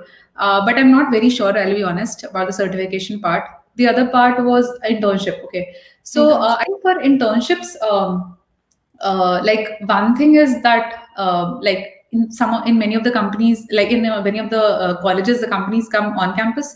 So I think that's one way to get internships. But if you're targeting for off campus, I think it's very important that, again, I think it's the same thing, that how you apply for full time as well, that it's more about discoverability, how you get in notice of these companies. And I think these were the standard ways that your resume shines out. Or even many times, like I know people who write blogs and their blogs are really nice, so because of which they get to know that, see, at the end of the day, the recruiters want to have a person in the company who will be a good asset to the company, right?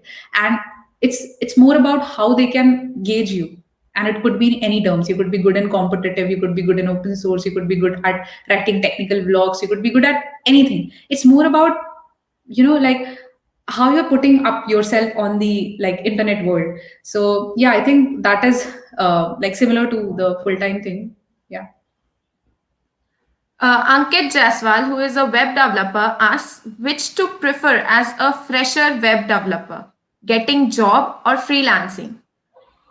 Okay, so I think it's completely depends upon what kind of like thing you're looking for in your life right now. Like freelancing as compared to a dedicated software engineering job is different in terms that freelancing is gives you a lot of freedom in terms of the timeline. Like you decide like whether you want to pick up a project right now or not, or you are very free in terms of the kind of timeline that you have, or maybe if you don't want to work for 2 3 months in between and everything, you can do that. Again, I don't have a lot of experience of freelancing because none of my friends are freelancing right now, so I have not like an in-depth of experience about it. I know one person like who works at Google right now, who freelanced for around 3 4 years before joining Google. So he was freelancing then. So I think whatever I've heard from him, it was more about the freedom thing, that you get to work on different kind of projects, and it's completely your choice that you want to work on this kind of project or that. In organizations like these, there is this like there is definitely freedom, some kind of freedom, but not that kind of freedom in choosing the project. The organizations, the like the in the hierarchy tree, the people kind of like the people above in the hierarchy, they kind of decide like what kind of projects have more impact, and the projects which have more impact comes of priority, and you get to be a part of that project. So I think that's the basic difference between being a software engineer at like a proper company and freelancing. So it's completely depends upon you that what you're looking for in life. There is definitely growth in both of them, that you get to learn at both. It's just that like a personal choice that what you would like to prefer more. Selvin Dheeraj Masi asks, after getting an experience in business and management field at certain industry, will it be good to switch and manage both software or web development as well as management? Is it possible, or one should look for freelancing if one has interest and experience in both? Okay. I think this question had a lot of layers to it. If I understand correct, this the person is asking that they have management skills as well as like software Software engineering. skills. Yeah, I see. software engineering skills. I see. And So, is it possible that we can go with both, or should we take freelancing jobs separately? I mean, like I'll be honest, I didn't get completely the question that like how they want to go ahead with both.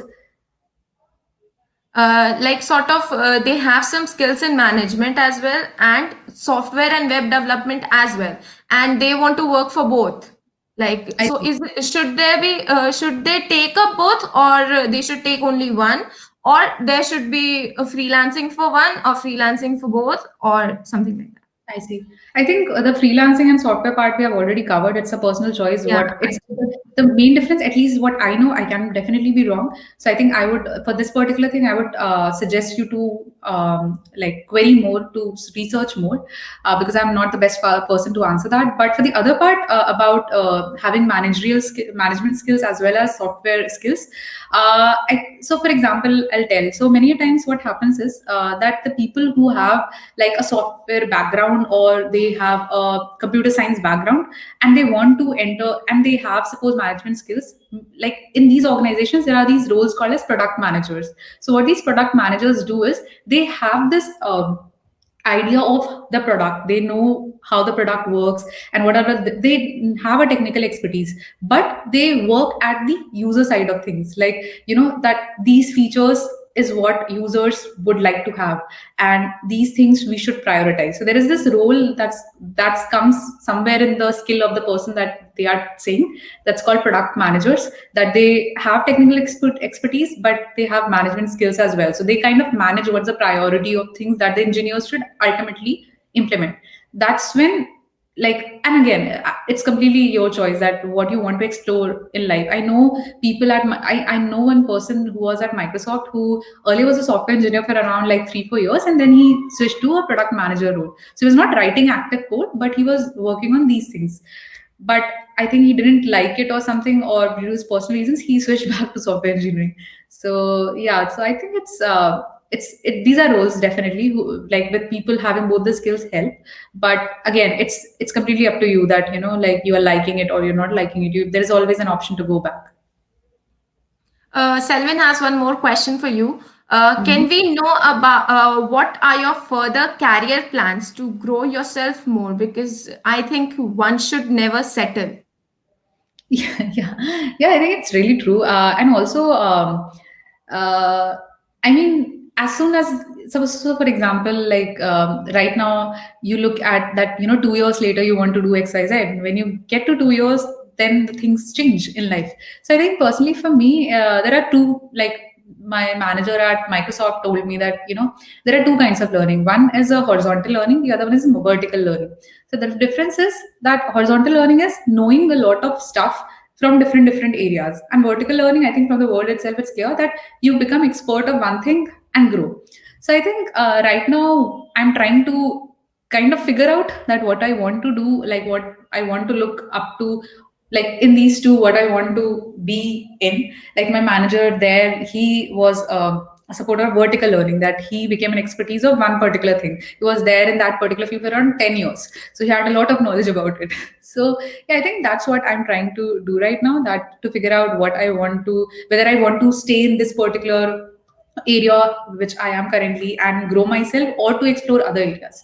So I think that's the next thing that I am aiming for. So yeah. Thank you for answering that, ma'am. Yeah. Abhilasha Hazra asks, what importance does soft skill hold once we get down settled at a position at a company? Or is it so that the soft skills only play a role to get into the company?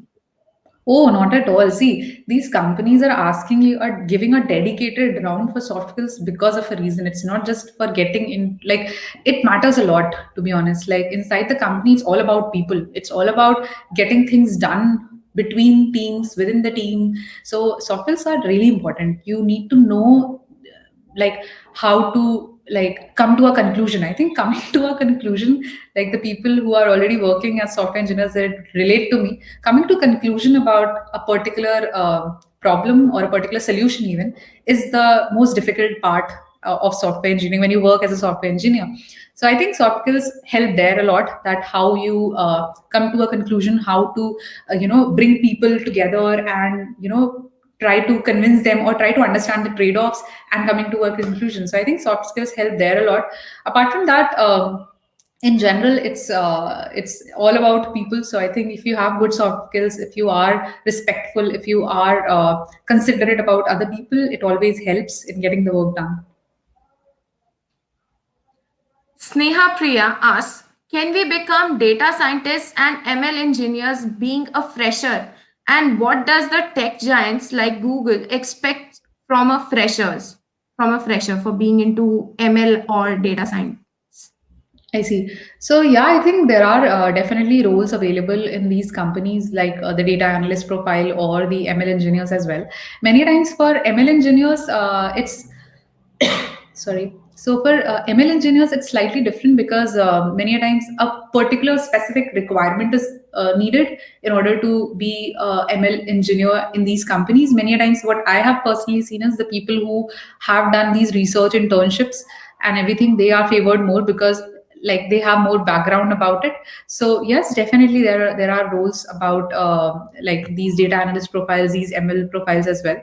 It completely depends upon what kind of experience you have before applying to these roles, because the people who have relevant experience in these particular roles, like they have done projects or they have been part of internships and everything, they like, I mean, I'm not sure, but I think they are favored more for these particular roles. So yeah, I think that was the part for the answer for the first part.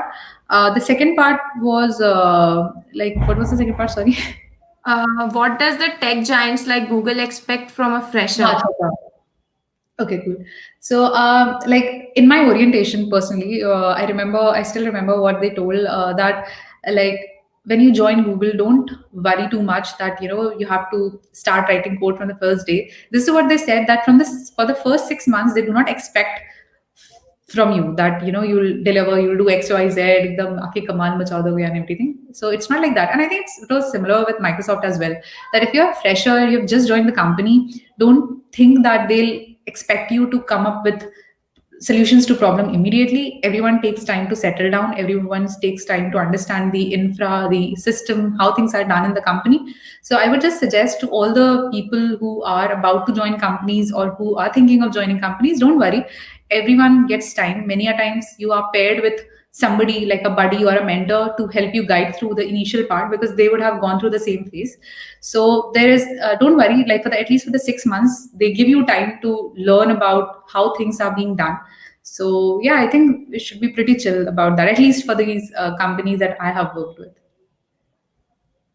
Abhinav Prakash, who is our DSC lead, asks development or competitive programming. If both are necessary, then how to create a balance? Yeah, I think I think that's like this is the one of the questions which people get like which comes a lot, and I think every college student, even me, like सबको ये doubt होता है कि करे तो क्या करे क्या, because companies में questions पूछते हैं and resume shortlisting के लिए projects होने चाहिए. So yeah, I think the way I would say like how to create a balance is मतलब first of all there is no such like a specific strategy or a specific recipe to get it done. सबका like अपना अपना learning curve होता है, सबके लिए अलग अलग like matter करता है Journey. कि आप क्या चीज जल्दी pick करते हो, right?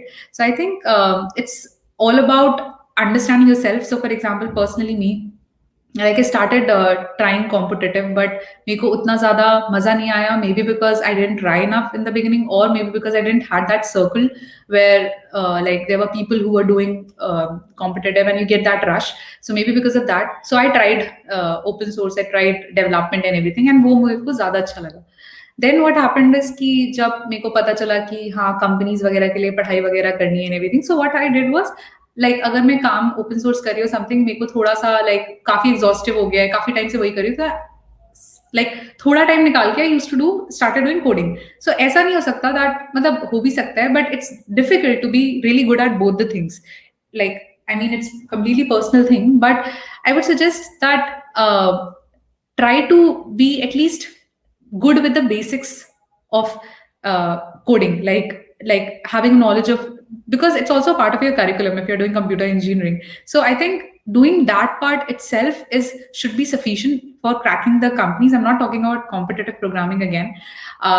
If you're like aiming at competitive programming, like the whole motive is different, that you like sport programming, you like to do the questions like in a time constrained environment. So competitive programming, to be honest, is a little different from solving the interview questions, like the technical rounds which come.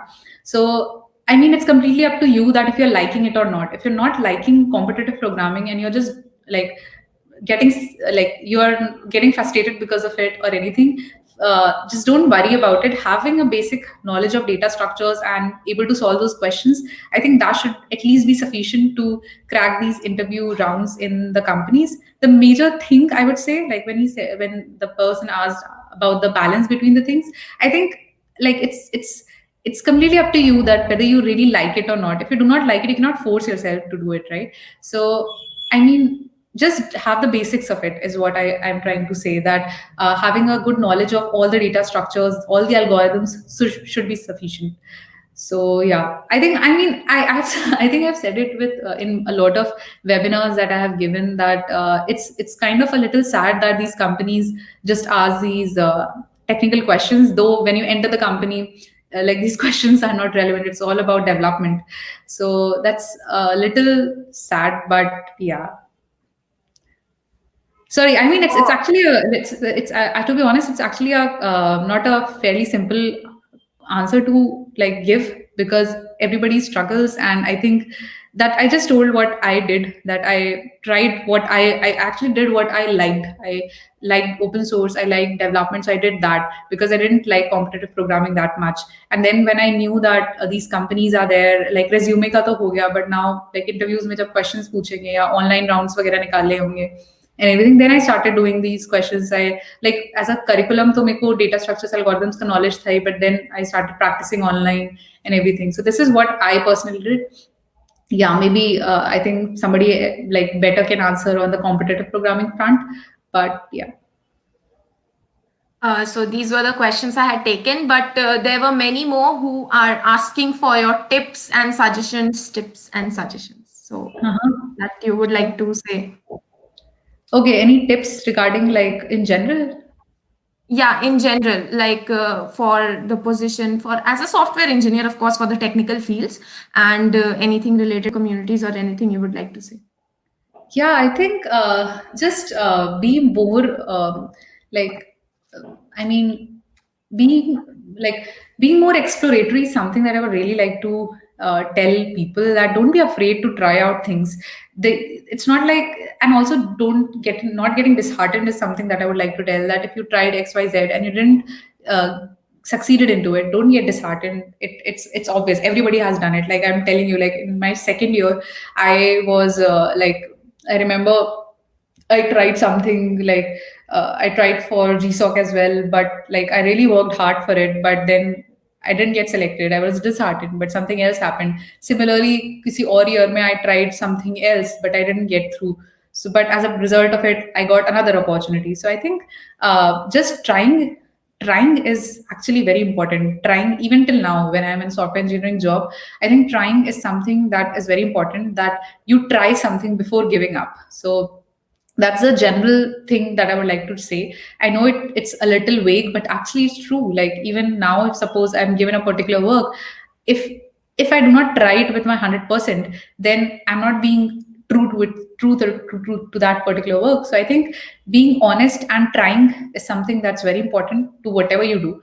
And the second thing is that like I mean, like I know that even I was like, when I was in college, I wanted to aim for these companies, be a part of these companies, but don't get like, don't feel bad if it's not coming along right along. It will eventually come. I know people who are who didn't start their journeys with say many a very good company, but 4 5 years down the line they are at very good places, very good companies. So I think just keep trying and doing stuff is more important rather than just being very anxious about getting into XYZ. It's a feeling, I know, even I had it, and you should have it. It gives a push to work harder, but just don't do it for like the sake of doing it. Try to enjoy the process as well. You, because ultimately पूरी life जाके वही काम करने हैं. So yeah, so try to enjoy that process and try to be a part of something that you love. So yeah, apart from that, I think for the tips for the communities and everything, I think it's very important to like as I told earlier, that for me communities meant interacting with people and getting inspired by people. I used to get a very मेरे को बहुत अच्छा लगता है. Like even now when I go to these conferences and these talks and I see these people, these wonderful people who are doing these work, I really get inspired. Like मेरे को अभी I'm actually these COVID situation I really miss, like these जो proper conferences होती हैं. So yeah, I think yeah, try to know more people, try to see what's happening around you, and see that maybe if XYZ thing is there, if you would like to try it out, if that excites you, I think that is really good to have. And yeah, keep doing stuff that like this is your age when you explore, you have the liberty to explore actually. Later, like down the line, you'll become busy with life. So yeah, I feel like I'm talking like an old person now. Ma'am, you are experienced and you are sharing your experience, and we can just see from our point of view that yes, it is just, I'm just absorbing. Sitting over here, even I'm absorbing. So for the audience, it is simply, we are having in the comment section that the session is just going great. So now just the last questions from the audience that they are having in the comment section. So the first question would be, okay, Shreya Prasad. She was our last speaker of this session. So Okay. I was able to solve the question in the first round, but was still not selected for the further rounds. Can you throw some light on that? She was for the Google interview. I see. Okay. She I was able mentioned. to follow action first round. Okay. So yeah, I think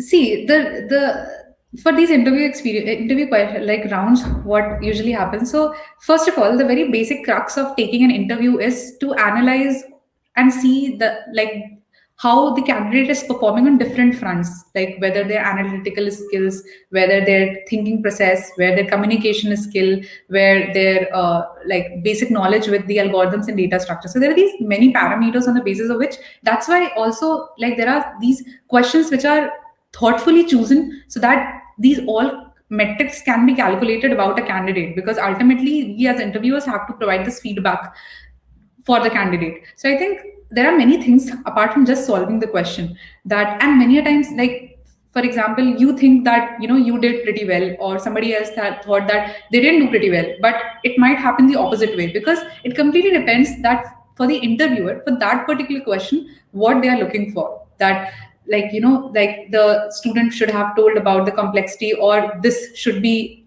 a way to do it. Also, it might have happened that maybe the solution that you gave, the interviewer was expecting a more optimal solution, or the kind of code that you wrote, maybe they expected a better quality of code, or maybe the other good reason could be that maybe your code had bugs in it and you didn't identify them yourself.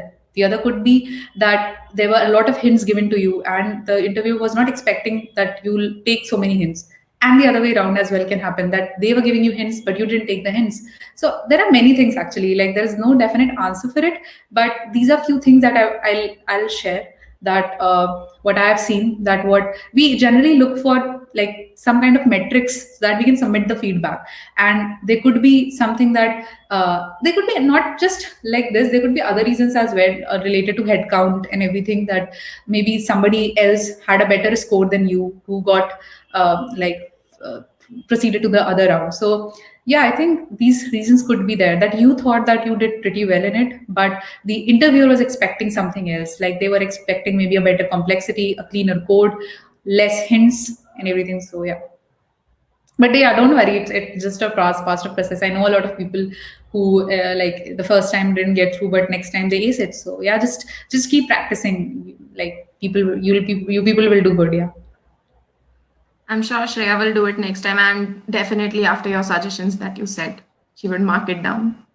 So the next question we have is Girish Pakre, I hope I am spelling it right, says, if you want to get a job in a big companies, then you have to be ready. Ready for new questions in every morning. For that, what should we do to develop my problem solving skills? So in short, she is asking how to develop my problem solving I skills. see. I see. Okay. Yeah. So I think it's so okay. One thing that I would like to share that personally helped me was that if suppose you read something like XYZ, you read, okay, and then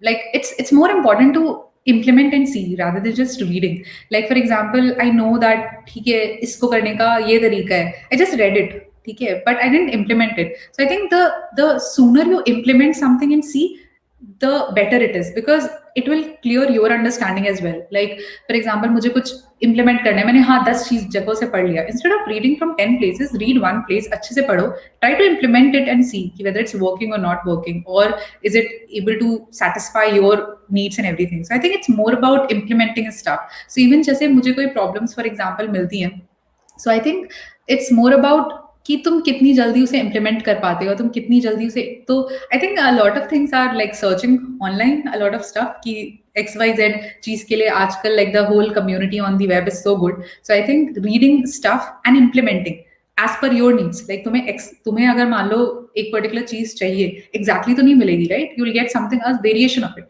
so how you change that variation to fit your needs is something that you need to practice. So I think that is something that might help you. That you start off with a smaller project, see how you are good. Like you should be good at implementing is what at least I feel. Okay, the next question would be Varsha asks, what is your view on open source versus competitive programming on resume? Yeah, I think To both are. mention on the resume. Yeah, I think Means both what are to mention active. on the resume. Sorry, Oh, sorry. ma'am. No problem. On the resume, like what should we mention on the resume? I mean, you can mention both, like if you are good at it. The major thing is that you see, but again, like a very basic thing, that you're mentioning something in the resume because you want somebody to look at it and gauge that whether you are a candidate worthy enough to be interviewed, right? So I think if you have done relevant projects, put it, like put the GitHub links and put the projects. If you have done competitive programming and good at it, then put it. Both of them are equally good. Like putting them on resume is like, but in general, like if you have done something, it's good to put it on resume so that others can look at it. So yeah, both are good. Okay, so one last question Mhm. from Kriti Priya. From Mhm. which platform should we learn programming language and all other things for internship and placement? Okay. From which platform you should learn programming language? I think language, though, you can learn from language. Okay, it's not talking about data structures and algorithms. It's talking about programming language. Okay, so And all other I'm things for internship and placement. All other things for internship and placement would first of all include data structures and algorithms. I see. Okay.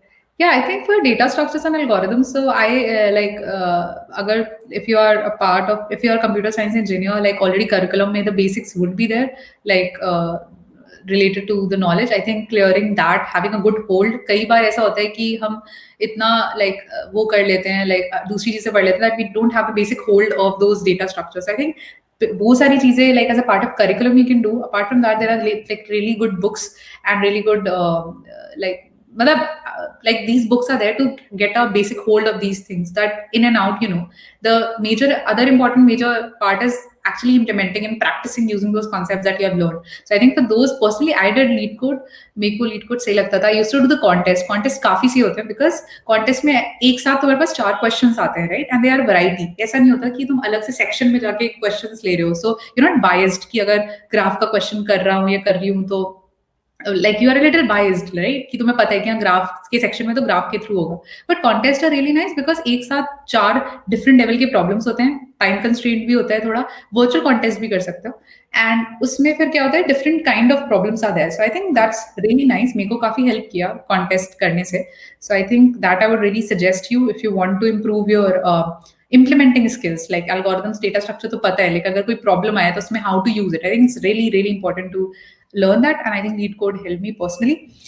The other part about programming language, so I think programming language मेरे साथ यार यार मैंने तो personally like ऐसी सीखी थी, like Stack Overflow पे सर्च वर्च करके, and like C plus plus हमारे as such C plus plus या कोई भी लैंग्वेज उठा लो, एंड देन फॉर एग्जाम्पल मान लो तुमने तुम्हारे करिकुलम में तुमने डेटा स्ट्रक्चर्स ऐसे तो सूडो कोड लिखा होता है, बट जैसे तुम इम्प्लीमेंट करते हो तो तुम कोई एक लैंग्वेज उठाओ एंड देन धीरे धीरे it's very iterative. I personally feel language programming languages में, जैसे कि तुम्हें मान लो अगर कुछ XYZ चीज करनी है तो वो कैसे करेंगे, then like kind of it's a memory thing, right, that happens कि इस चीज को करने के लिए ऐसे पढ़ा था इस लैंग्वेज में, इस चीज को करने के लिए ये पढ़ा था. आई थिंक वो विद टाइम आ जाता है दैट यू इम्प्रूव, कि पहले तुम्हें पता था कि ठीक है पहले खाली मैप होता था, फिर बाद में पता चला अच्छा सी प्लस में अनऑर्डर्ड मैप भी होता है. So I think with time you learn regarding the programming language, and I personally will don't worry a lot about that. You learn programming language.